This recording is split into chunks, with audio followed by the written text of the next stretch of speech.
Yeah, this is awesome. Hey, before we start, why don't you begin us in a word of prayer? Word of prayer, sure. God, we thank you for that song and the words. God, we want you to make us into whatever's good for us and others. God, make us a vessel. Make us the way you designed us to be. Make us into what's good for us and others. And we thank you that you're doing that in our life. Help us to understand that. And it's great to be here tonight with you. We pray this in Christ's name. Amen. Amen. Well, hey, welcome to TED at Island. Can we hear it? Can you guys clap your hands? Show us how excited you are about TED at Island. This is the first time we've ever done something like this. Yeah, we've had some TED Talks. We've never done anything like this before. And I think it's a great way. This is the last Friday of basically the summer. Yeah. So what a great way to spend Friday night here for TED at Island. Something new as we end the summer. I'm looking forward to it.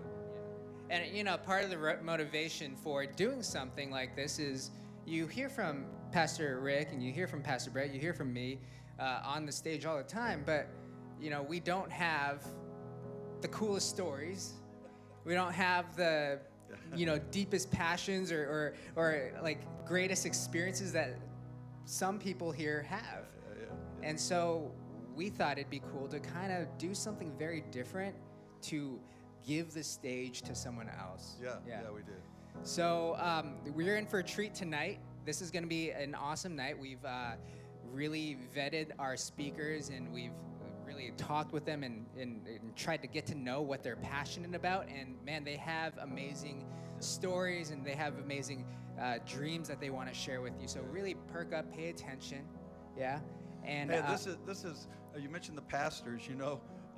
We spend a lot of time, but they give us 40 minutes basically. And we give these people like less than 15 minutes, right? Yeah. And they've probably done more preparation for the 15 minutes than we do for our messages. You think? Well, yes. I think some of them do. No, 100%. I mean, we work hard at what we do, but I know those who are speaking work really hard on this. Yeah.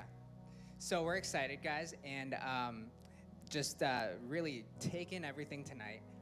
This is for you guys to just hear about different people in our congregation and what they are doing. Yeah. So would you want to introduce the first person? I would be glad to. You know, I really want to say this is a very unique experience, and I'm really glad. We usually in August we don't do much. We kind of take a break, but we're kind of doing something really special here with TED at Island and 5 talks, and I get to introduce the first person. You've got the little promo there. It's Jeff Kaler. Many of you know him as our music director. He's well known in many, many ways, but here's one fact you don't know. He barely makes prime time. Prime time is 50 and above, and he just barely makes that. And you don't think of him that way because he's so stylish, a youthfulness and energy when you see him, but he is officially within the age category of 50 plus. Yeah, he is. And so what about Jeff is, you know, he's very mild-mannered, but he has a depth of thought to him. And I'm just looking forward to sharing to share on the theme of wonder. And he is the co-creator of Renew. So would you welcome Jeff Kaler? Put your hands together. Come on, Jeff. I'm really looking forward to this. Thank you. So I was at this magic show, and the guy was amazing.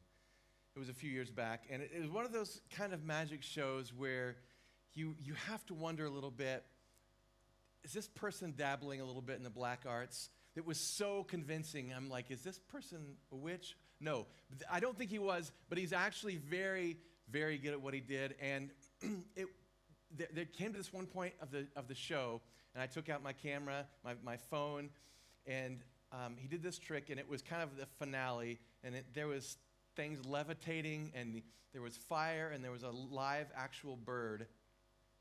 And this may speak more to what I do in my free time, but this was really a highlight of my weekend, this little magic show. And so I loved the magic show until I went home that night. And I did something I'll always kind of regret. I got my phone out, and I didn't just watch the video, I slowed down the video. I didn't just slow it down. I'm a little embarrassed to say that I, frame by frame, at the moment of the reveal, the prestige, as they say in the biz, at the moment of the reveal, using my pocket technology, I had actually destroyed the magic, because while his hand was doing this, I saw another hand go behind his back. And while the audience was looking at one thing, he put a hand inside his jacket. And it was, you may have this feeling if you figure out a magic trick that you're going to feel enlightened, but it was not enlightenment. Enlightenment was not the feeling that I had. It was more like something had died inside me. And I now know that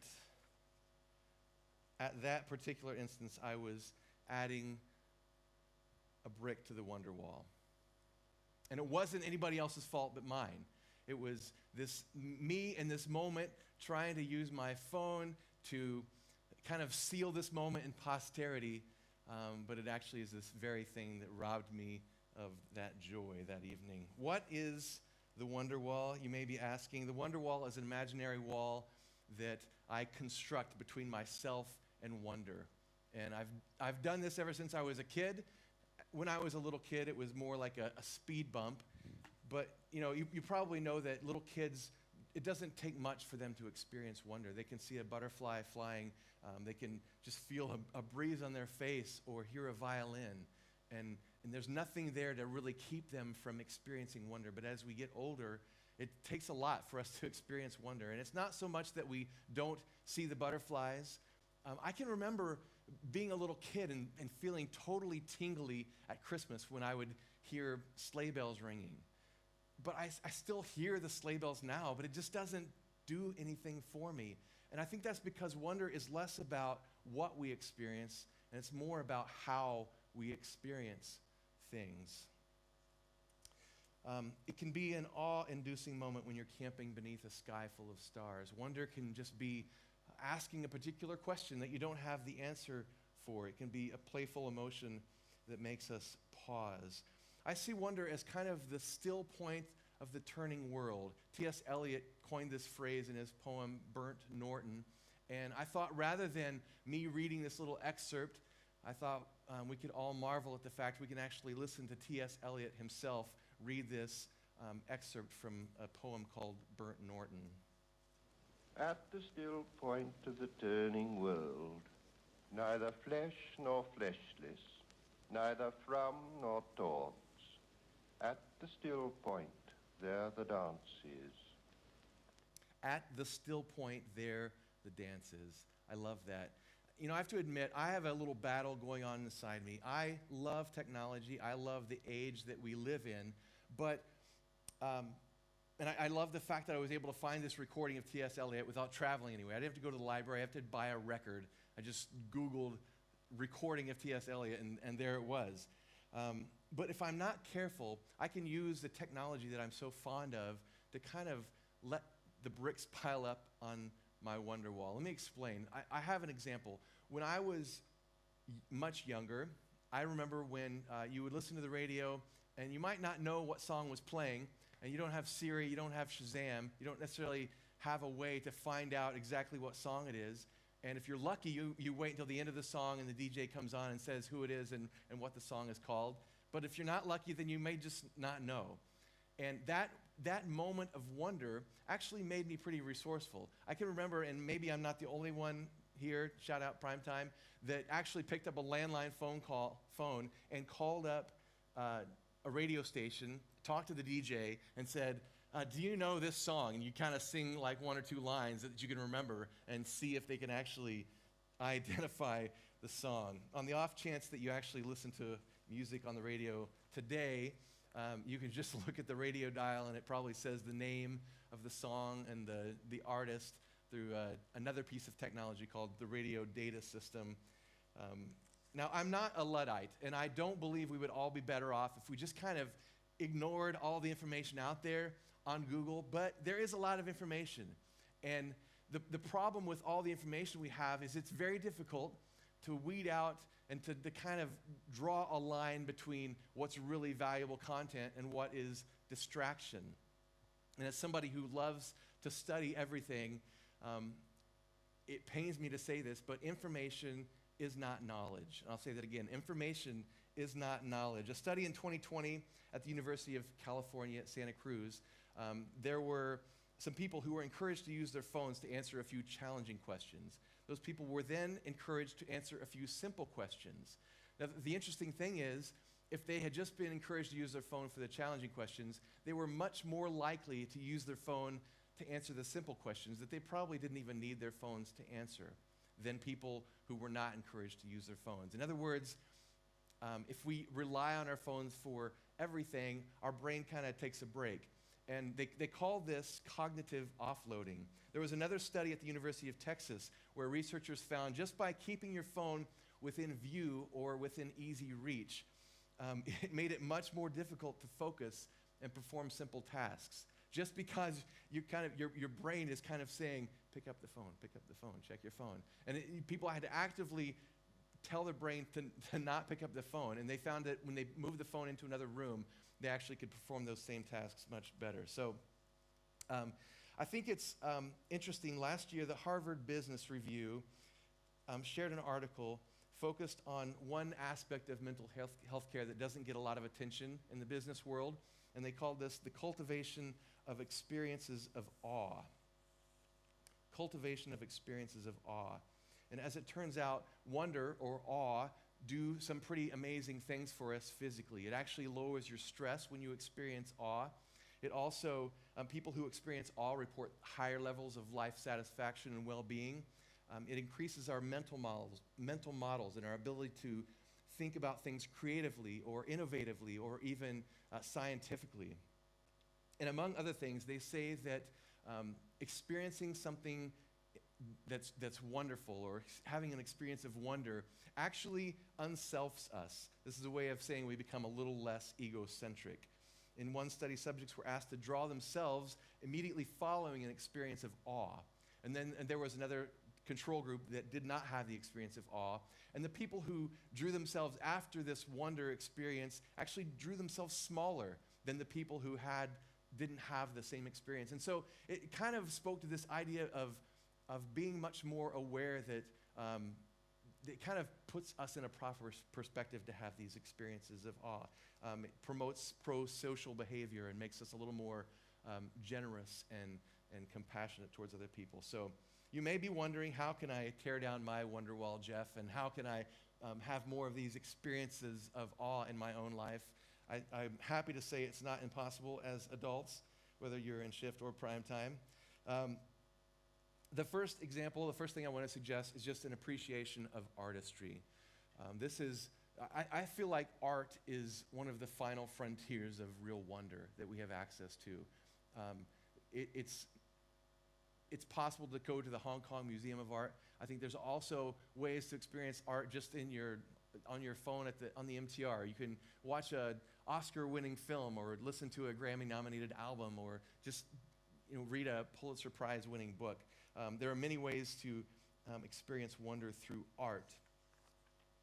These are things you can do at your desk, but if you have a little more time, I suggest getting outside, acting on adventure. You can definitely try something new, climb a mountain, camp under the stars, swim in the ocean. There are lots of ways, I think, to experience awe. Push yourself, do something you've never done before, see something you've never seen before. I don't know if everybody knows this, but there are actually places in Hong Kong where you can see glow-in-the-dark bioluminescent algae in the ocean shore. It's quite amazing, and it's one of the most awe-inducing things I've experienced in my whole life, and it's actually here in Hong Kong that you can take part in this. And that brings me to my third point, and that is attention with intention. And this speaks to the fact that you can experience awe and wonder by watching a spider spin a web or by seeing a bee flip from flower to flower in a green space outside your office in Central. You don't have to go on a giant adventure. Remember what I said, it's less about what you're doing and more about how we are doing it. One of the best ways to experience awe in any scenario that you find yourself is actually just to ask the question, what is beautiful here? My daughter and I have a ritual or a tradition that we do every morning now. She is 10 months old and super cute. I wish I had a picture to show you, but I don't. And her name is Savea. And I put on this green baby carrier every morning, and she crawls over to me at 6 a.m., and she's barely awake, and I load her up, and we walk down to the beach. It's about a 10-minute walk from our house in Clearwater Bay. And on this walk, we see feral pigs. We saw a Burmese python that was about 7 feet long. We saw bats and cats and fish and spiders. And this is all like last week. So it's always like an adventure. We see aunties and uncles who try to make her smile down at the beach. And it's a lot of fun. And really the main reason that we do this is so we can create memories. I document them, this app on my phone. And so I love doing this with her. But secretly, one of the reasons that I love doing this is because I hope that someday, sometime after she's outgrown taking these daily trips with Dad to the beach, maybe she's far in the future and she's sitting at a desk, I hope that she has this feeling that something's missing in her day until she gets outside and acts on a little adventure and has some kind of experience of awe. Ralph Waldo Emerson said, "Men love to wander, and that is the seed of science." There is real value in wonder, and even though it may be a little hard to come by in this day and age, even though we kind of use technology and build up our wonder walls around us, and there's kind of this data smog and information overload, and even though as adults we've built this seemingly insurmountable wall between ourselves and wonder, I am deeply convicted that wonder still is worth pursuing. Thanks, guys.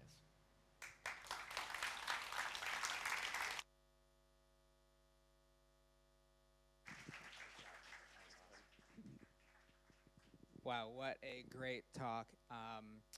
And I know he doesn't have to spell it out for us, but this is also true in our relationship with God.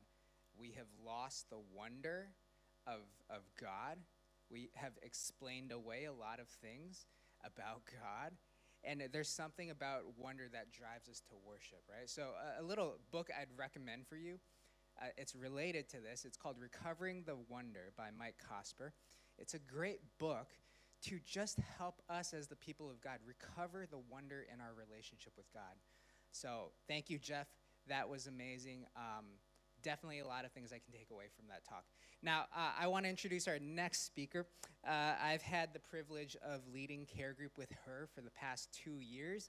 And so we've been through our ups and downs. That's kind of what happens with care group leadership. But I've really come to know her and consider her as a close friend. And as a result of this friendship, I've really gotten to know the things that she's passionate about. And one of those things that she's passionate about is education. Now, she is a teacher at a school here in Hong Kong. I think she's a music teacher at a school here in Hong Kong. And so she knows the ins and outs of the education system here, the great things about it, but also a lot of the issues within our education system. And rather than just sit back and try to make the best of her situation of being within the system, she's actually going to try and make a difference and do something unique. So can we put it together for Carolyn Ho?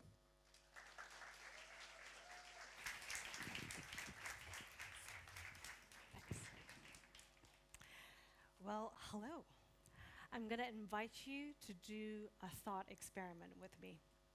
You may close your eyes, or you may open your eyes, but tune out everything around you, right? Imagine yourself in your living room or in a future living room of yours. In front of you, there is this sideboard. On top of the sideboard, you see flower vases, maybe your most recent marathon medal.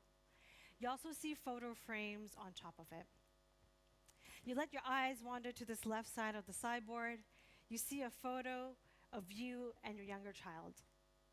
Your younger child has just entered kindergarten, very happy with a little teddy bear in their hands. You have your arms around them, warm and fuzzy. You let your eyes fixate on this photo for a moment, and then this question came to you. What are my hopes and dreams for my child? And you let your eyes wander alongside the sideboard to your right, and you see another photo.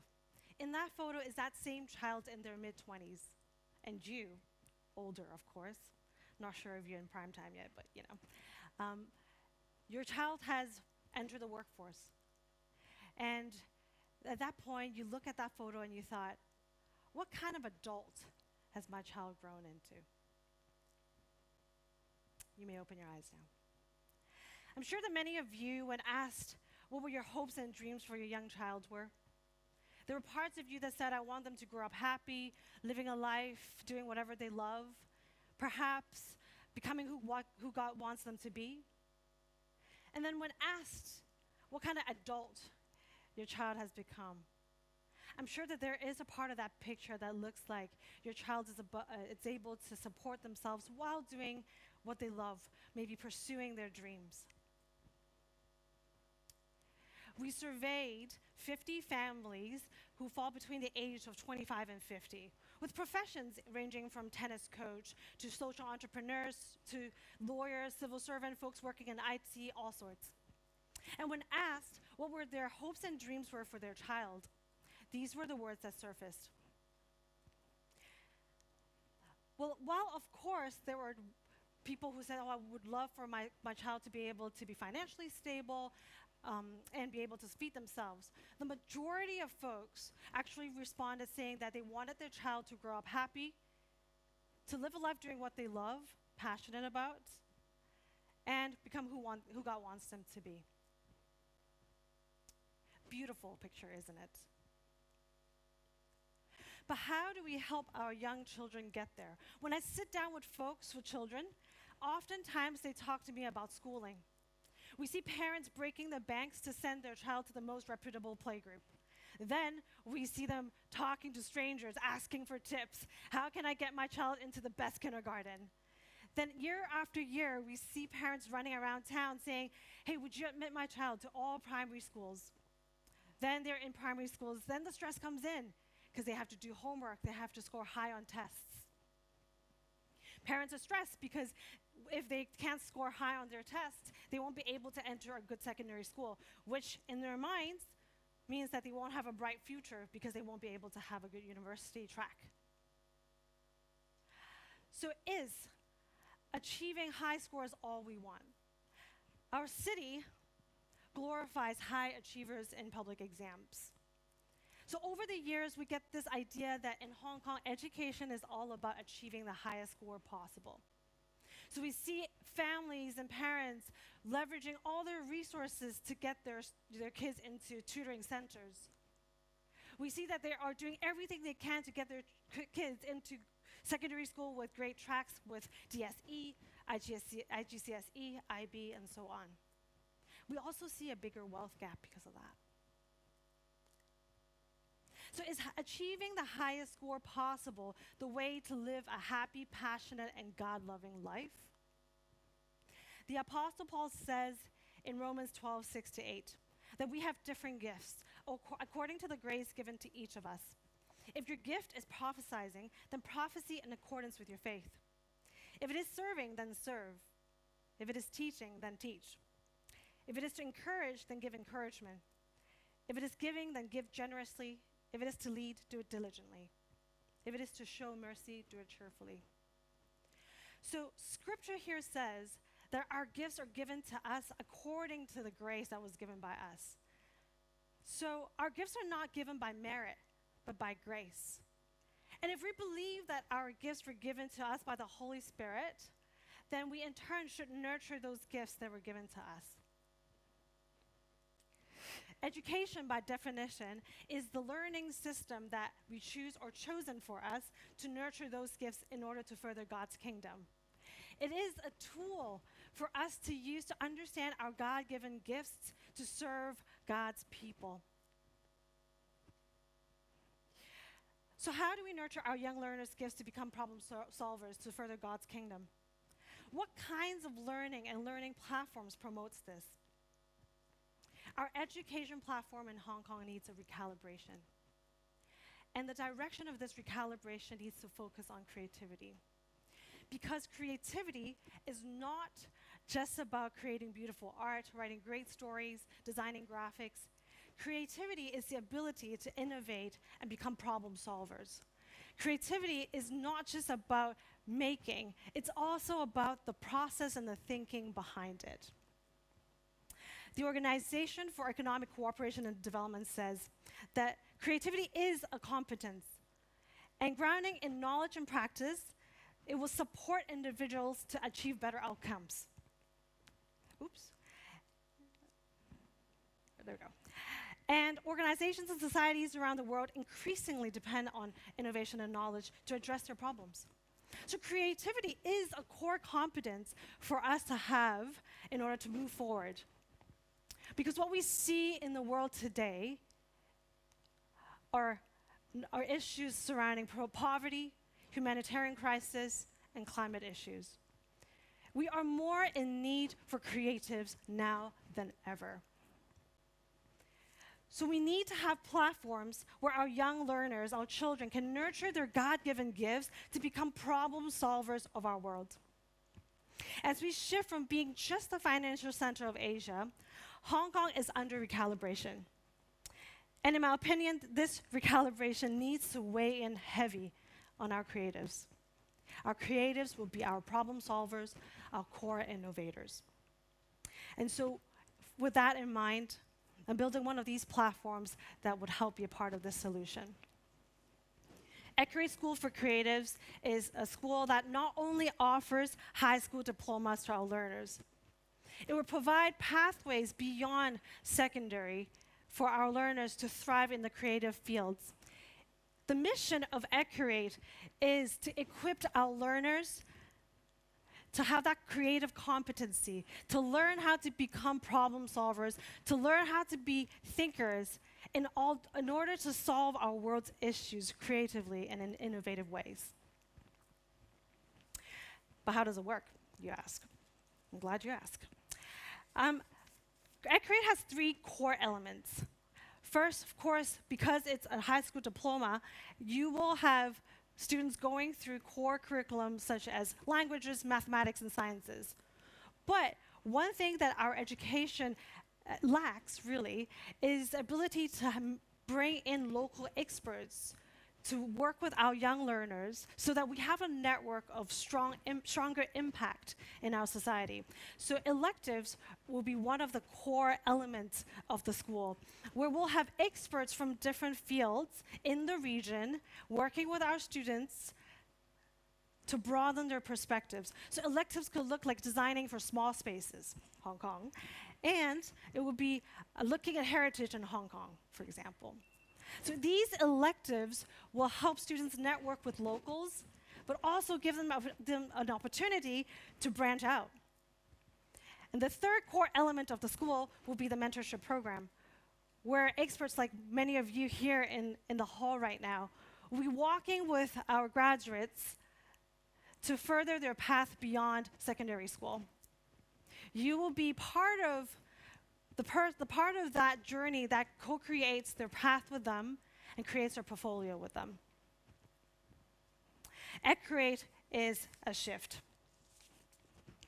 And this shift will recalibrate and will be a part of that bigger recalibration of Hong Kong education. Curated hopes to provide a platform for creatives to convene, provide access to those who have not been able to be lifted up in our current education system. But to do so, it requires a collective creative effort. I won't be doing it alone. So will you join me? Thank you.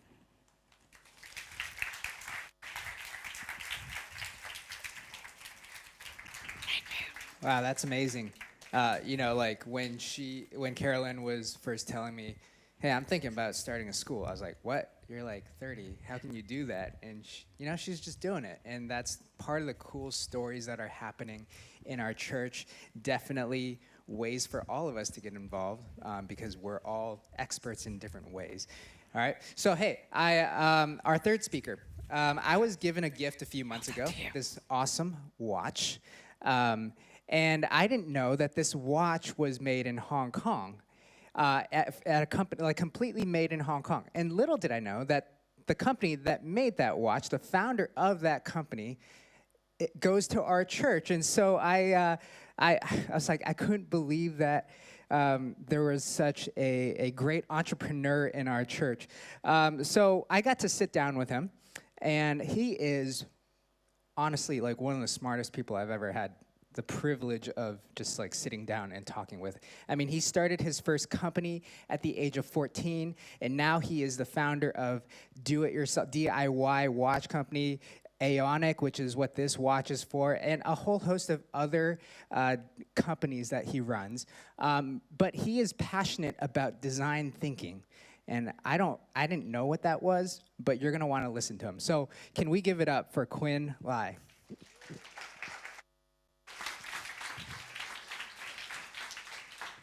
Thank you.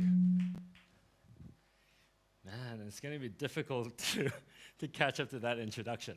Hey guys, I'm Quinn. Nice to meet you guys here. So, about myself, you can actually find out more here in the QR code. So if you guys are into scanning QR codes, you can try that. So, today I was told to talk about entrepreneurship. I kind of wanted to really talk about design thinking, but I thought, hey, it's actually kind of cool to share with you guys how I think as an entrepreneur as well. So this is a business that I started 4 months ago. We just got a prototype. In fact, it was yesterday when I sent in the slides with this screenshot because it was that last minute. I created this because of the pain I encountered when I need to meet someone and hand out a name card. And then I forget to print my name card. And then I continue to forget to print my name card for 3 months. And then I continue to go to events, and every time I go say hi to people, people give me name cards, I have nothing to give back. So I figured, why don't I just share my contact with a phone? So that was the idea. But now here's the cool part of being an entrepreneur, and also the difficult part. I built this, now I'm looking into the audience. In my mind, I'm calculating. How many of you guys would be interested in this? Okay, let's say maybe 10% of you guys actually need to use a name card consistently. So out of that 10%, how many of you guys would even want to try something that you haven't heard of? Okay, now in my mind, I can go 2 paths.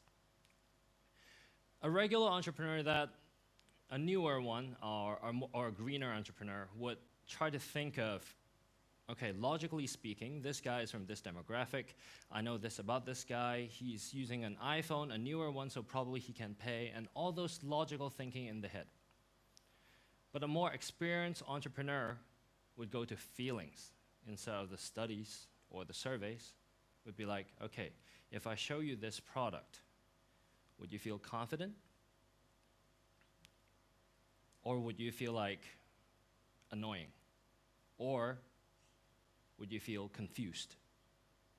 The emotions actually tell you a whole lot more about a person's decision than logical arguments that you can think of. That's why people wanted Mac back then, when it made absolute no sense, but it was just desirable, right?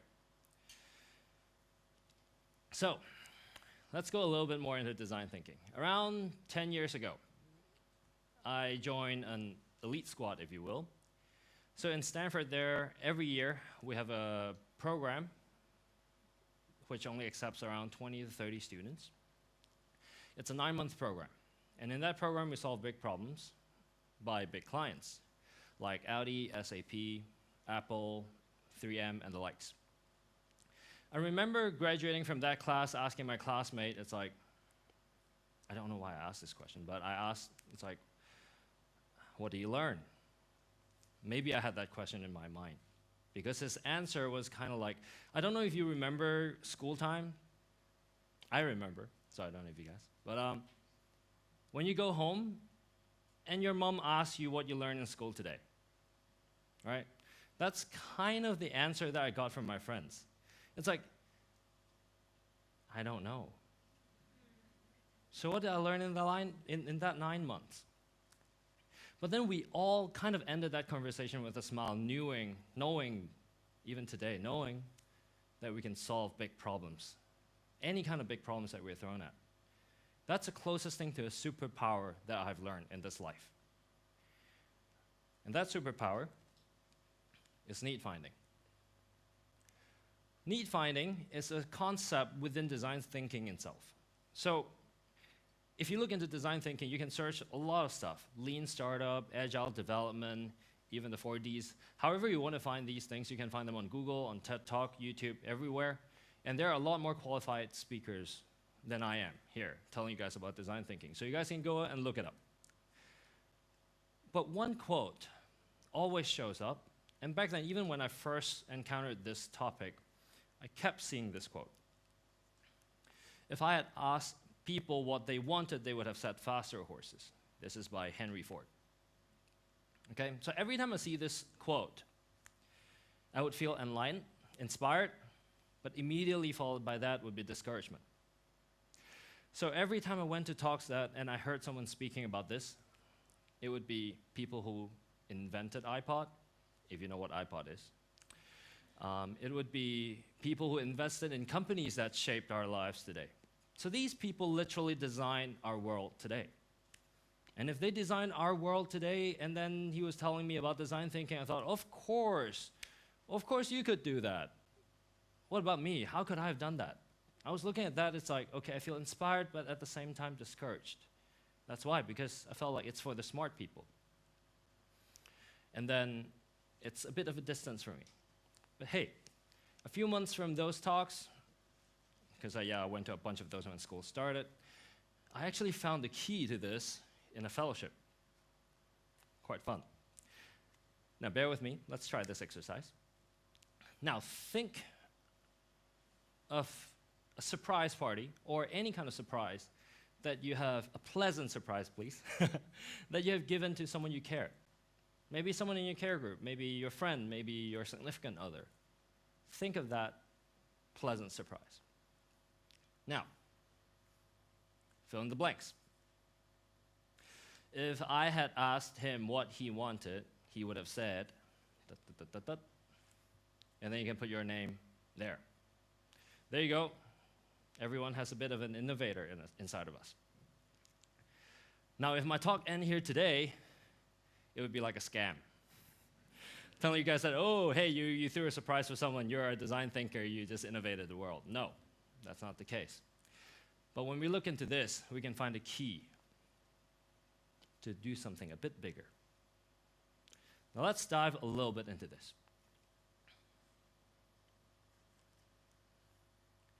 It's about he or she feels.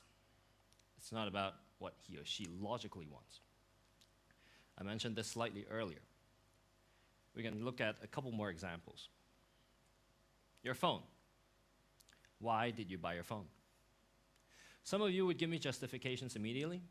Nice cameras, big screens, good UX, all of those stuff. But I can tell you with, I think 90-something confidence, 90-something% confidence that you wanted that phone before you had the reason to buy it. It's actually quite cool. Pastor Tim once told me he needed to go to an Apple store to persuade himself that he needed an Apple Watch. Get that, right? Needed to go somewhere to persuade himself that he needed, or, yeah. So do you want to do something that people logically want, that you need to persuade them to want? Or do you want to do something that people just want without knowing why? In fact, that's the key to innovation. Before we dive a little bit more into that, I'm going to go a little bit design thinking. This is something that you will see on a lot of slides. Design thinking slides. Any design thinking events that you go to, you will see this eventually. Customer-centric or any kind of similar words. Focus on your customer and iterate. I'm going to add this a lot.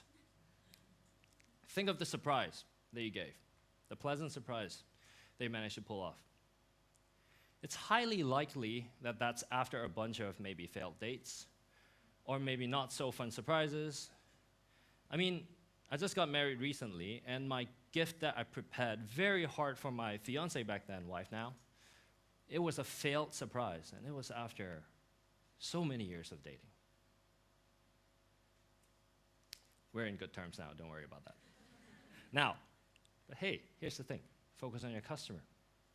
None of the products that you see today successful in the market, none of them are not iterated. Most of them are probably results of 1,000 over iterations, if not more.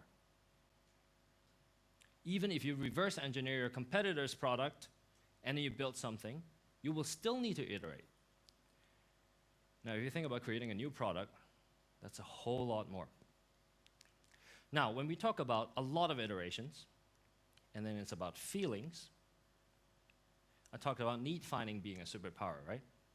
So it's about feelings, and it's a lot of iterations, so practice empathy. Practice empathy. It's very important to practice. It's like a muscle. If you don't practice it, and you pull it out only when you need it, I can guarantee you that it's not there. And I'll talk a little bit more about this later. But let's go a little bit into empathy. To empathize is to understand and share the feelings of another. In design school back then, actually a lot of other design school agencies, including, because I visited some other design schools as well. In Germany, HPI, we work with, back then I worked with Audi, SAP, a couple of the companies. When you look into design projects, design thinking type design projects, you will always see the same process repeated. First is exhaustive idea generation, where you see a bunch of those post-it notes. You see all those design thinking presentations or website, you see a bunch of post-its on the screen, right? Or on like a transparent whiteboard. It's usually not that easy to use. You might as well use a regular whiteboard. Those looks good. Now, exhaustive idea generation, and then the next thing that we do, so many terms to it. Need finding, emotional association. The key thing is to practice empathy. So let's say I'm designing something for you guys here. I have a bunch of ideas. I put them on post-its. I put them on the whiteboard. And then I would look at every one of those ideas and practice empathy, trying to share the feelings of you guys. So I would look at each of the ideas and I would think, if you were looking at that idea, how would you feel? Excited? Not so excited? Scared? Confused? Maybe it's not even relevant. So how would you feel? So I generate ideas, and then I practice empathy, and then I go back to generate ideas. And this loop continues, and at one point, I won't know how you feel about that, because I've dived so much into that, and I will start to have questions. And then I will have to go out and interview you guys, understand you more, know more about your lives. I would try to learn a lot of things, put the spotlight on you guys, be your friend. And then at one point, I won't be logically explaining what you want or not like, but I can share your feelings.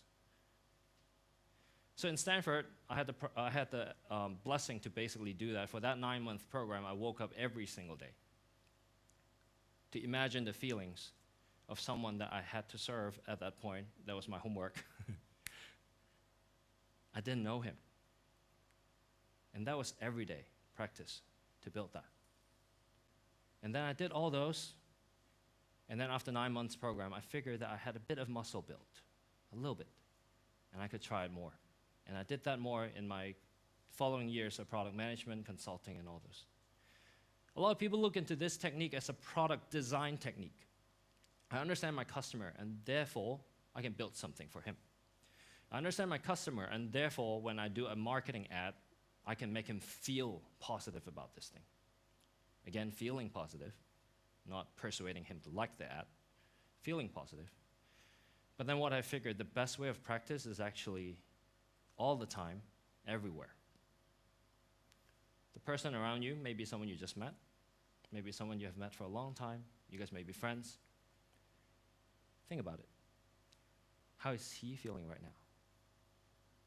How was she feeling before she come to this talk?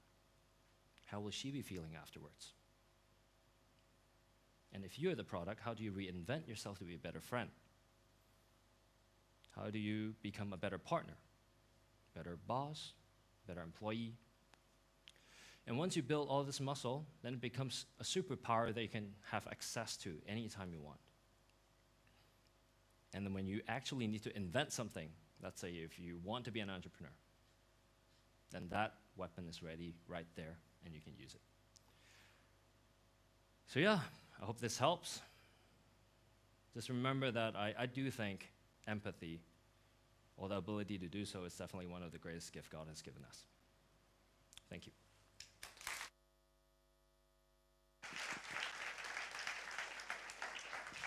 Wow, a lot for us to think about. Is a lot of gospel implication there too. We often treat the gospel like you just need to know this, guys. But how much would empathy help when you try to think about how they're feeling, think about where they are, and instead of trying to pound people with the Bible, to try to relate to them and understand them. Lots to think about with all three speakers. Can we give it up for Jeff, Carolyn, and Quinn? We've got more speakers. We're going to take a 5-minute break. So there's a bathroom in the back. You can mingle. You can talk with some of the speakers, okay? Just 5 minutes, and we'll continue with 2 more speakers.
that would be me. I did some things I didn't think I was capable. When the rebel heart was raging, you were merciful. Where could I run from your love that you wouldn't find me? Your love always finds me. If I lay my bed in hell, you're there. Head to death, you're everywhere. Faithfully you find me. Lord, you always find me. Even at the ocean's floor, you're there, guiding me back safe to shore.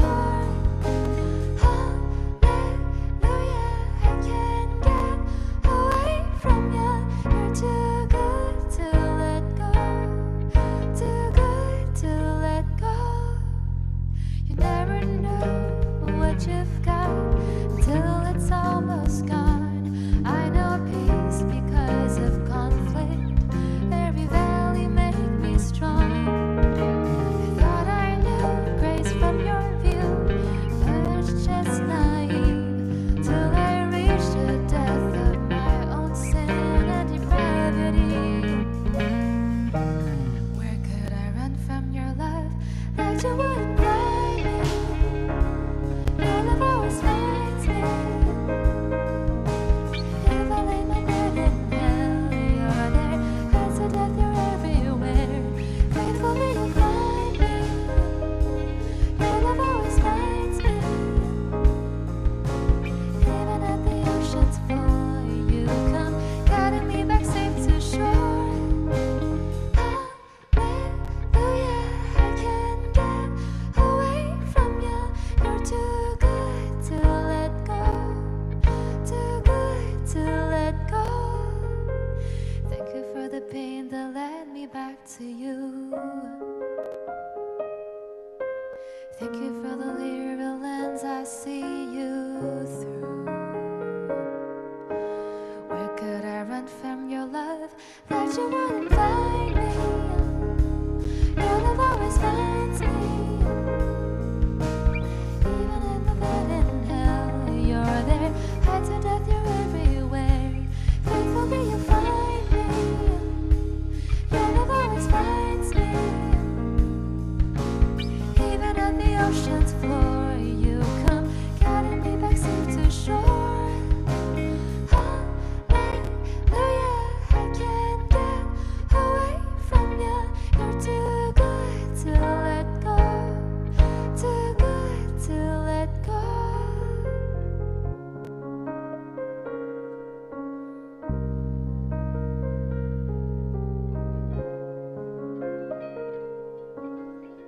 You want to put your hands together and thank you for that? And it's Friday night. I feel like I'm in a Christian nightclub. That was really good. That was really good. I quickly want to say a word about the earlier talks. I love taking the Star Ferry, and I took it yesterday. So I listened to these talks. I thought through my ride on the Star Ferry. And the first talk about the Wonderwall, I thought he talked about the act on adventure. For me, it's a big adventure taking the Star Ferry, and I really love it. It's just great for me. On recalibrating education, I go with my wife. She's one of the best educators because she loves children. She changes things up. She teaches level, and she just has been an amazing teacher to our children. I hope this new program will help in that way. And then finally, the superpower of need finding. I'm thinking through, I wonder if someone could find a way to think through with empathy with those that take the start to recalibrate the whole thing and make it innovative while still keeping the tradition of the Star Ferry. So many great talks. I don't know how you're applying. We got two more coming up, and I get to introduce the next one with Carol. Carol Jordan and her husband Brad have been friends for Jane, my wife, and I for years. And I'm going to introduce her by I have it in my pocket here.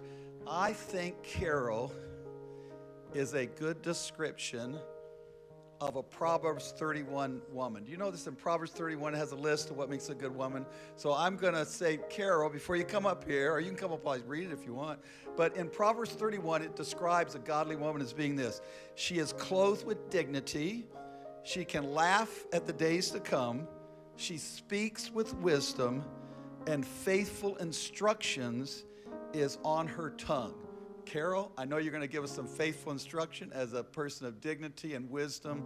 I'm so glad you're here for TED at Island ECC. You guys welcome Carol.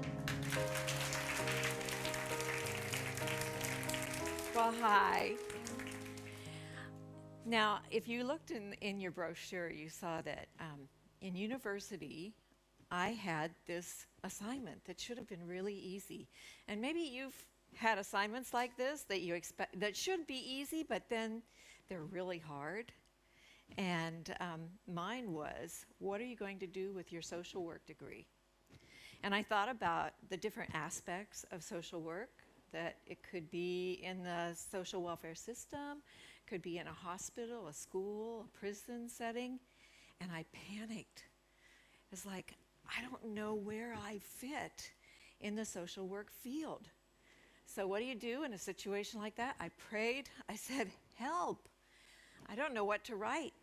And in the next few minutes, I thought about people who go unnoticed, people who sort of fall through the cracks of our society's welfare system.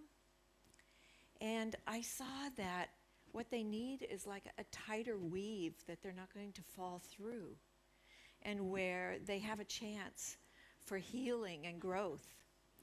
And I believed that the place for that, one place for that, is in a family, in a healthy home environment. And so that's how I wrote my paper.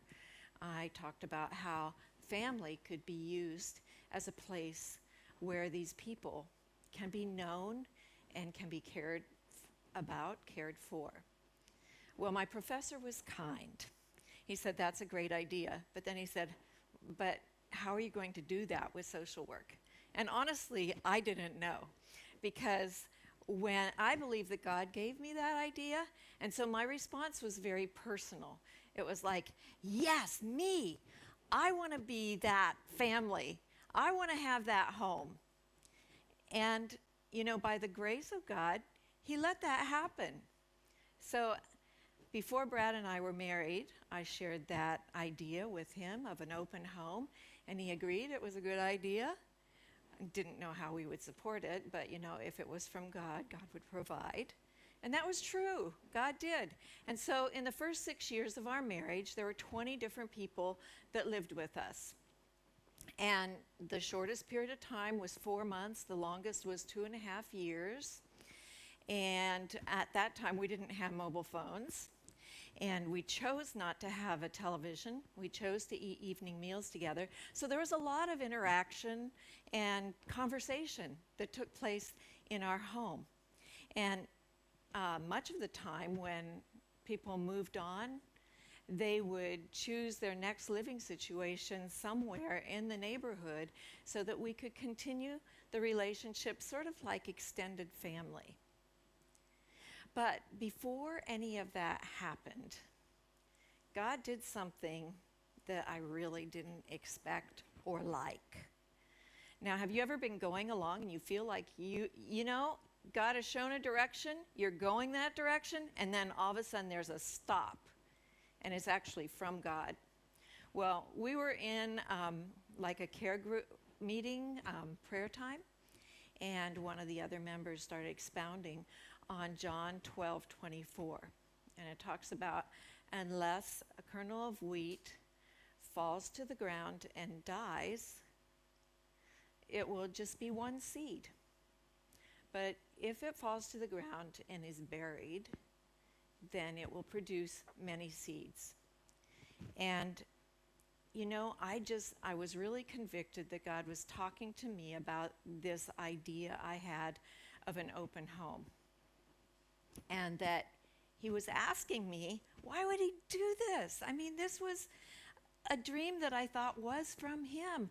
But he was asking me to let go of it, to bury it, to let it die. And boy, is that hard when God asks you to do something with a dream like that. So I did, but there were tears. But then within the next year, a year later, we were in a living situation that neither Brad nor I would have foreseen. We were renting a house that was owned by our church. It was actually on the church grounds. And so all these people that lived with us, it was in this house that we shared life together. And from the very beginning, our care group or home group was involved. And actually, later on, some of the church leaders actually referred people to us. So it was like, you know, when I had the idea, it was as a single family in one home, you know, by them, you know, just very insular, one family. But the way that God did it was so much better because we were surrounded by and part of a community of believers. And wow, that was just something that we couldn't have planned or provided. But it came after letting that plant, my idea of it, die. There was something else that God was doing all along in my work that, I mean, I was so focused on my home, you know, our family doing this, that I was really kind of oblivious to the other ways that this was being worked out. So after I'd written that essay, I had a summer internship in social work, working in a jail. And the first day I went to work, I was given my job description. It was working with families of inmates. And then later, I graduated from university, and my first job as a social worker was in a group home in Chicago. And there was a married couple with 2 young children, myself, and 5 or 6 teenage girls who'd been remanded there by the court system. And it was as much a home setting as we could make it. So that was the second job. And then Brad's and my relationship was growing, but it's kind of hard when I'm in Chicago and he's in Seattle. So I ended up moving to Seattle, and there I kind of took the first job that I could find. It wasn't even in the field of social work. It was as a home health aide. And that meant I was going into the homes of elderly people, performing the tasks and personal care that allowed them to stay in the home setting rather than going into a nursing home. So, you know, later reflecting back on this, I see that all 3 of these work positions, they weren't about our family, our home, but it was about strengthening other families and supporting other homes to be places where people could be cared for. And then we moved to Hong Kong. Okay. Close one chapter, open another. We had 2 young children, and I thought my focus would be on, you know, raising our kids, working in ministry, and at that point it seemed like, well, my biblical studies degree will be handy here, but social work seemed like a pretty useless appendage. Just, what am I going to do with it? I don't know the culture that well, and I don't know the language. So, well, that was it. But after we'd been here a bit, we got involved with foster care through Mother's Choice, and we became a foster family. And so for about a decade, we had a number of different foster children live with us for a period of time. And, you know, and again, this is a person, a child this time, who needs this place where they can thrive and they can, you know, gain confidence of their place in the world. So, and also during this time, we completed our family with the adoption of our youngest son and then later of our daughter. So then there was a really busy period of family and ministry. But in 2012, Mother's Choice asked me to come as a former foster parent and speak with their foster care social workers. So I did. At the end of the meeting, a couple of the leaders came to me and asked, so would you support us as we try to raise up a new generation of foster families? And in the passion of the moment, I was like, yes. Have you ever said yes when, it almost surprises you how big it comes out? It kind of reverberates, and you're going, whoa, where did that come from? But even in that, I have my own idea of what this would mean. And I thought it would mean that I would be praying for a new generation of foster families to be raised up in Hong Kong. But a couple months later, I heard that Mother's Choice Foster Care Service had a position they were trying to fill, and the requirement was to be a Hong Kong registered social worker, but there wasn't a language requirement for Cantonese. So I went ahead, I did what I needed to do to register as a social worker in Hong Kong, and then I went for that position, and I was hired. So now, here I was, actually working as a social worker in Hong Kong, and what was I doing?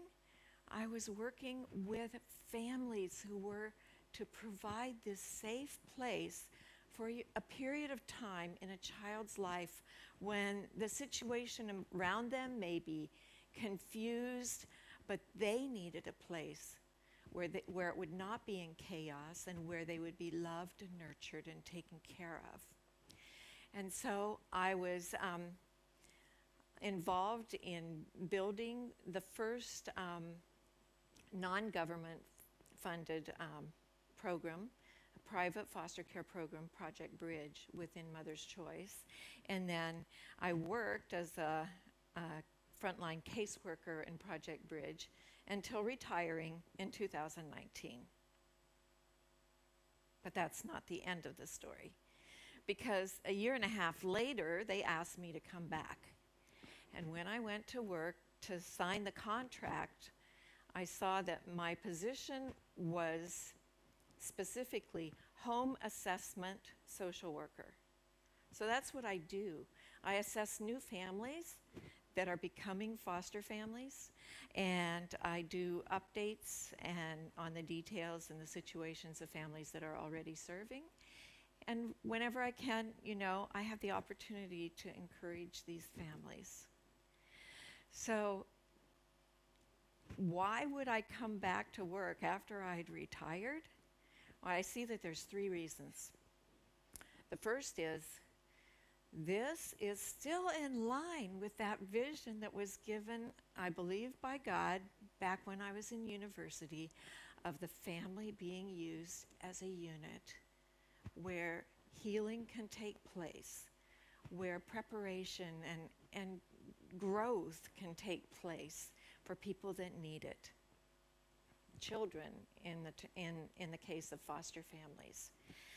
And so it's in line with that vision. And secondly, it's it is another opportunity to fulfill that commitment I made to raise up a new generation of foster families in Hong Kong. And thirdly, when I was working with Project Bridge the first time, I saw, I was working with all these families that came in. But then when I wasn't there for a year and a half, I saw that how rare a breed these families are. That in our circles of acquaintances, both here and in the US, we don't run into many foster families. And so I see each one is so precious, a gem that's unique in their strengths and in their challenges too. And it's a privilege to walk alongside them. Now, does this vision and the outworking of it, is that what my life is about? Is that who I am? No. My life is about Jesus Christ. And I adore Jesus. But, we all have different facets of our life, and God has made us to be really complex people. But I found it was a really strengthening exercise here to take one aspect and take the deep, long view of it and see God's faithfulness, and to see how much wider his vision, even when I was walking in it, how much wider he was doing things than what I had envisioned. And so, I know that in day-to-day work, we can get kind of worn down, but, being able to take one aspect and see what God is doing there in that, it can be really faith-building and clarifying. Because, God is good all the time, and God is at work in us and through us. Thanks.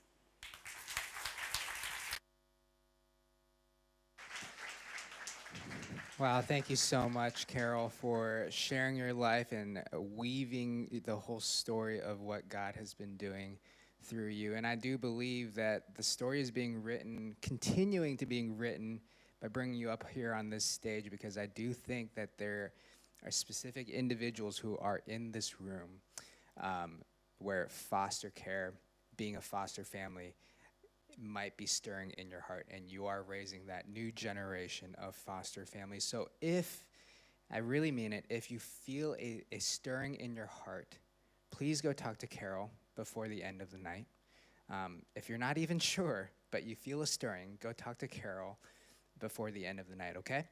I can't believe it's the final speaker already, but this has been an amazing night. I've really enjoyed a lot of the talks. Now, our last speaker is a capital markets lawyer, the chairman for the Lawyers Christian Fellowship, but perhaps the most important thing about this speaker is that he is the husband of our very own Carrie.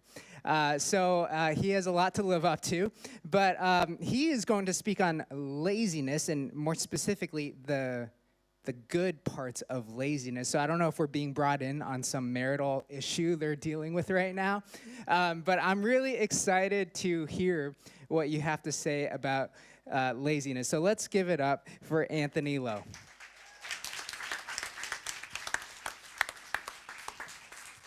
Thanks, Kevin. All right, happy Friday, everyone. I'm glad that you're still with us, still not asleep yet. Today, my topic is about busy ants, lazy ants. Somehow it coincides with my name. My name's Anthony, and some people are asking whether I am the lazy one or I am the busy one. But in fact, the inspiration comes from a scientific research that I came across a few months ago. It's called the lazy ant effect. And ants are often associated with hard working. Surprisingly, in 2015, a team of biologists from the University of Arizona identified that around 40% of the working ant population actually focus on one thing only every day: do absolutely nothing.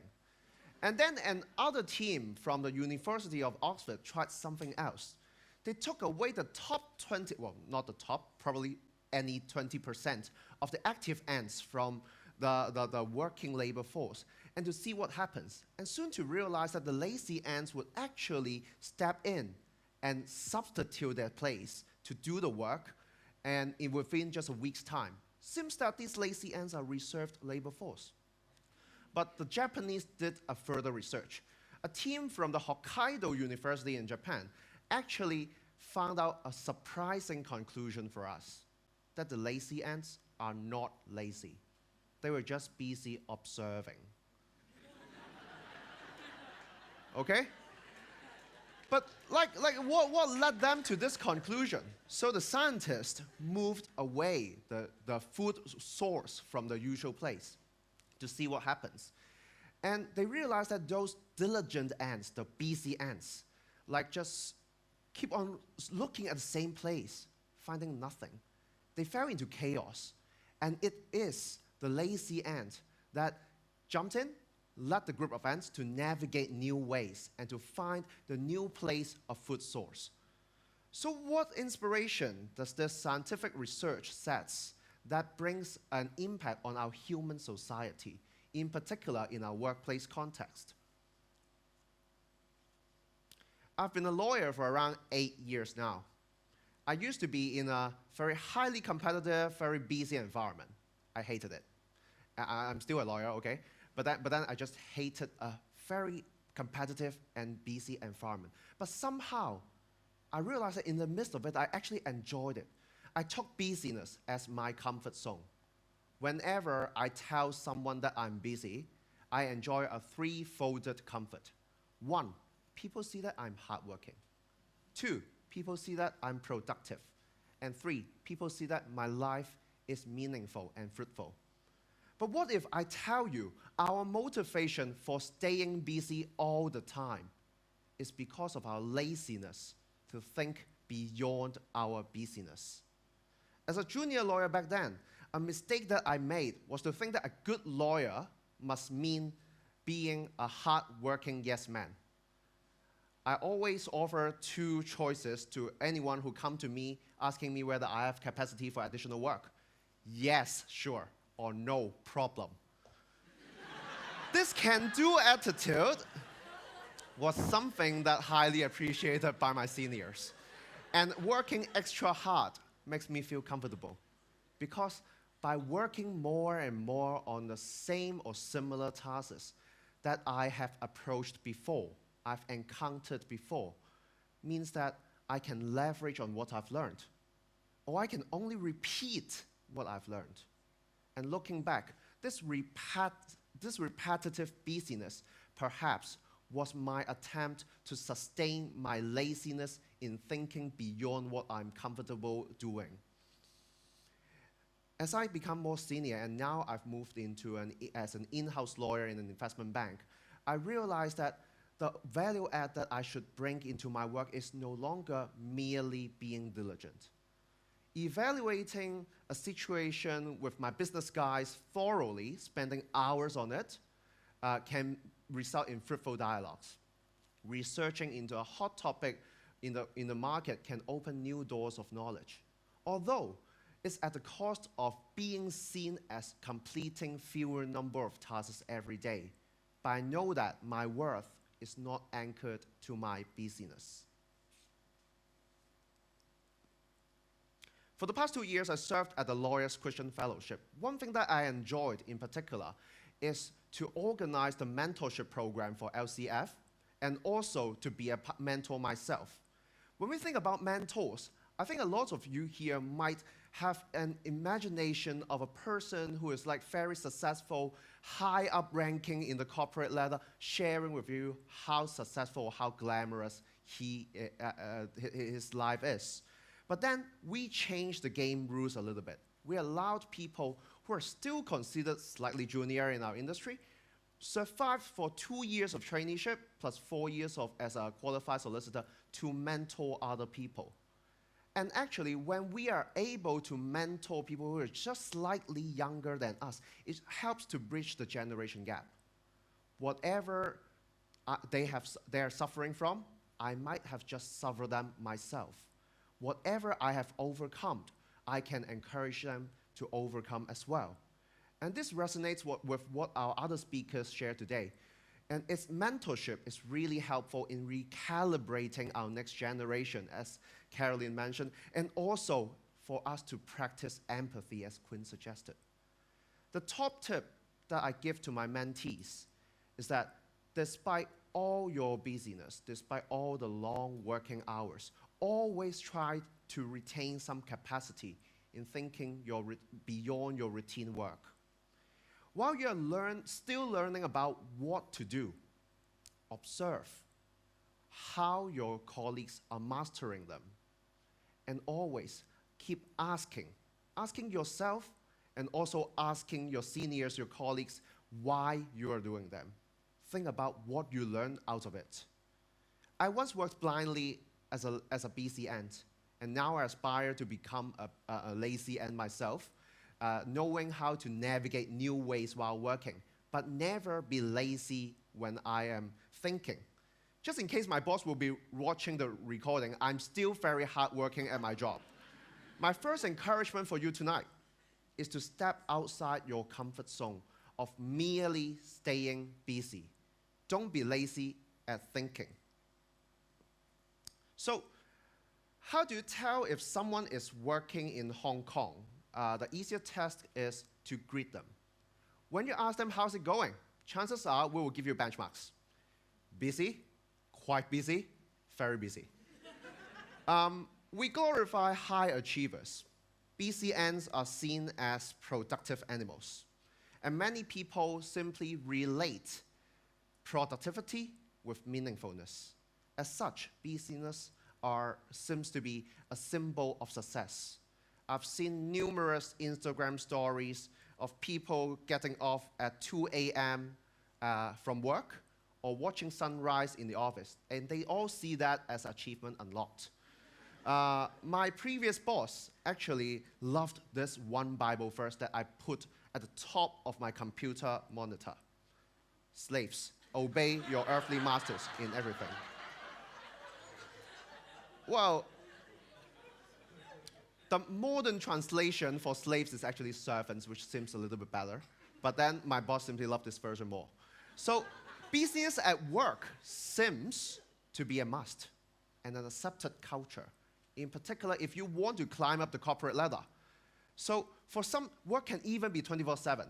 Last month, I had a hot pot dinner with my friend, and he took out his computer halfway through the hot pot dinner, and then replied with an email which comes with like a please fix in the title.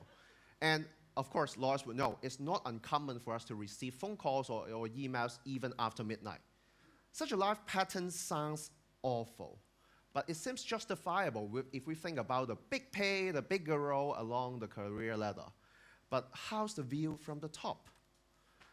An ex-colleague of mine actually fought very hard in the past 3 years to just one step away from being the head of legal of a company. But then, an identity crisis emerged when her family decided to leave Hong Kong for good this year, because she has to face this dilemma of allowing her family to move away from Hong Kong, leaving her behind, or that she has to give up on everything that she has been anchoring her life meaning on. Another example that I witnessed at a very close distance is actually my wife, Carrie. She was a lawyer for 7 years when she decided to quit the legal industry, something that perhaps one day I'll do as well. And then she decided to join Island ECC to serve as a full-time staff to serve God.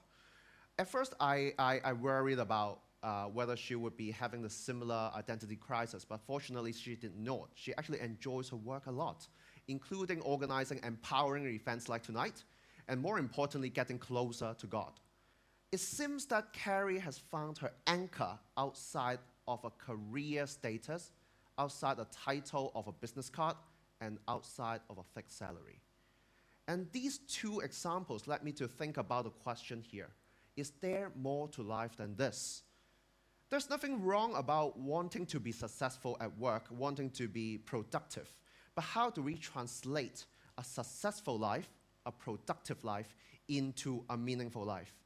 Last year at the Lawyers Christian Fellowship, we actually organized an Alpha course where we studied and also explored questions of life and faith. We talked about big questions, like, what would you do if this is the last 24 hours of your life? If you see God face to face tonight, what would you ask him? And what would make you feel satisfied in life? The BCNs are too busy working for their living, as we just saw from study. But then the lazy ants know that they need to find the source of life. And that's the real food, that's the real job that they are doing. My second encouragement for you tonight is to step outside the comfort zone of merely staying productive. Start thinking about the meaning of your life. Speaking of productivity, COVID brings a huge impact on it. Some say we live a treadmill life, okay? We run on it. But when COVID first hit, we actually faced a stopped treadmill. We don't know what to do. It was supposed to be a perfect chance for us to learn from the lazy ants, to navigate a new direction, to leave the treadmill. But I think a lot of us were just like the BC ants. We stood around in chaos. We didn't know what to do, but only hope the treadmill to resume working so that we can resume running faster and faster. The Bible actually says, be still. It's not a recommendation for you to remain calm or to stop being busy, but it comes with a second part, and know that I am God. Do you know God? And if you do, or if you don't, how much time do you spend with this giver of life? For quite some time even after I became a Christian, I actually hated attending church. Giving 2 hours of my life every week to God is already a luxury. And if God is asking me for even more, he's rude. But then, think about it. How many hours do we have in a week? 168. How much does this translate? 2 hours out of 168 hours means 1.2% of our time. Lawyers need to fill in something called timesheet, which will record our different matters. Imagine God is one of our clients, and he comes up to you and say, hey, Anthony, show me your timesheet for my matter. And I show you a timesheet for 1.2%. I can't imagine how many of us would dare to do this. And furthermore, is God's influence in our life only limited to the time that we spend in a church building like this? Last year, I actually had an opportunity to organize a Faith and Work webinar series with speakers from different churches and NGOs, including our Kevin and also Quinn. And it gave me a glimpse of how we can bring our faith into work, and led me to further study a theology course on marketplace theology, and to really consider what it means of faith-work integration. I learned that each person is actually called by God into full-time ministry in all arenas of our life, and including our work. And I also learned that our work is a sacrifice to be offered to God. Our co-workers are people that we are called to serve and love. And our workplace is the holy ground as we invite God to be present in it. Instead of inviting people to church every weekend, why don't we bring our faith, our God, to the people that we work with on weekdays? The busy ants grind at their work, but the lazy ants seize their mission. My third encouragement for you tonight is to step outside of the comfort zone of selling our weekdays to work and giving our weekends to church. Bring your soul to work and glorify God 24/7. When I consulted a friend of mine about tonight's topic, she actually questioned me, or even challenged me to say, am I qualified to speak on this topic? Because even when lawyers are busy, we are well paid for it. Even Shakespeare said, first of all, let's kill all the lawyers. But I remember what Jesus said. I remember Jesus came for the sick and sinners. And if we are able to see that neither hard work nor wealth could bring us life, but then Jesus himself came that we may have life and have it abundantly, can't we all ask Jesus for the mercy from him? This cry for mercy from the legal industry is so loud that I cannot ignore it. 2 years ago, a junior lawyer came up to me crying, saying that it was her father's birthday, but she could not leave the office. She did not even dare to tell her boss that she had to attend the birthday meal. Her only option was to stay in the office and continue to work till late. It shocked me, because 8 years ago, when I first joined the industry, I did exactly the same on my own birthday. My parents waited for me in the restaurant with empty stomach for 2+ hours while I was working in the office. This made me realize how the toxicity in my industry and even the corporate commercial world never changed. That we submit to a competitive culture, we worship busyness as a symbol of success, and we fear not running fast enough on this treadmill. I think we will all agree that slavery is something that should not exist in today's world. But how about this modern slavery, this subtle modern slavery that is covered under our salary? I started to think how I can bring change to my industry for Jesus mentioned the greatest commandment is to love our God and love our neighbor. And that was the genesis of my service at the Lawyers Christian Fellowship. I have to say I suffered. I struggled. And I surrendered to worldly values myself as well. It seemed totally impossible to change anything when I was just too busy at my desk. But now I start to make small changes for the people in my industry. What about you? Honestly, I'm tired of a treadmill life. I'm tired. I'm feeling weary. Perhaps you too. Perhaps you have grown weary, and Jesus said, "Come to me, all you who are weary and burdened, and I will give you rest." As Jeff mentioned, the still point of the turning world. The turning point in starting to know God and seeing the value of your work and your life through a different lens could be right here, right now.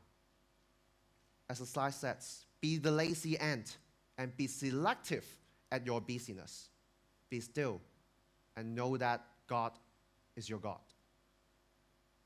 That's all for my presentation. Thank you. And I would now like to invite the worship team to come onto the stage as we take a moment to be a little quiet in our heart while enjoying the music, to know that how God intends the quietness and stillness in our life to also be beneficial for us.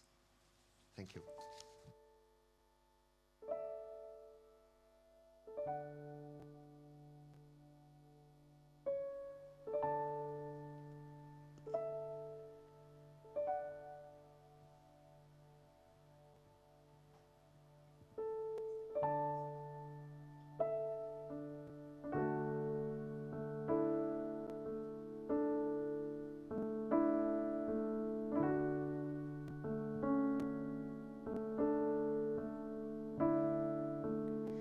Here we go again, my mind racing, and I can't seem to win all these crazy thoughts and feelings.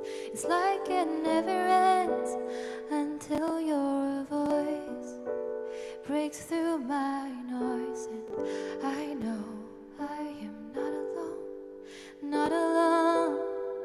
And you will fight my battles if I will just be still. And why would I keep running when you're right here? I'll just be quiet and let you speak through the silence. Here I am, no more hiding. You are in this moment, I won't fight it. I'll be quiet. I don't need to know what comes next. Tomorrow's in your hands. I can trust you with my future, 'cause you're already there. I hear your voice, call me forward, and I know I am not alone, not alone. Away with the distractions, I wanna hear what's true. The only words that matter, they come from you. I'll just be quiet and let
So, God, we thank you for being in this place. And in these quiet moments, we can reflect on who you are and whose we are, and we are grateful. We are grateful for the fact that you create us as individuals, and we've had the privilege of hearing from 5 unique people in 5 very different presentations with 5 very different applications to us, and all speak to the wonder of your creation and the way you create us, and that you know each of us as individuals, and you love us, and you want so much for us. So we are grateful people tonight in the quietness of knowing your presence and in the excitedness of being able to hear from 5 people that remind us that you created us uniquely and you want us to have full, amazing lives. And for that, we are grateful. And I praise the name of Christ. Amen. Hey, great time to be with you. Just a quick comment to Anthony. You know, Anthony, I began as a counselor, and one of my first jobs was at the Patton State Prison in California, where I was to go in as a chaplain and work with the criminally insane, those who did criminal acts, but they were found crazy enough they had to be in this prison. And I was there to work with them on Saturdays and Sundays. And what I did was I got in the corner and hid because I was scared to death as a 20-year-old. And I didn't know, maybe my supervisor knew I was like an ant because he encouraged me, Rick, if you want to, just sit there and observe. And actually in observing, I learned so much in that experience, more than being busy trying to talk to people. But thank you so much. Thank all the speakers. A great evening. Let's just thank for a great evening. Put our hands together for a great evening.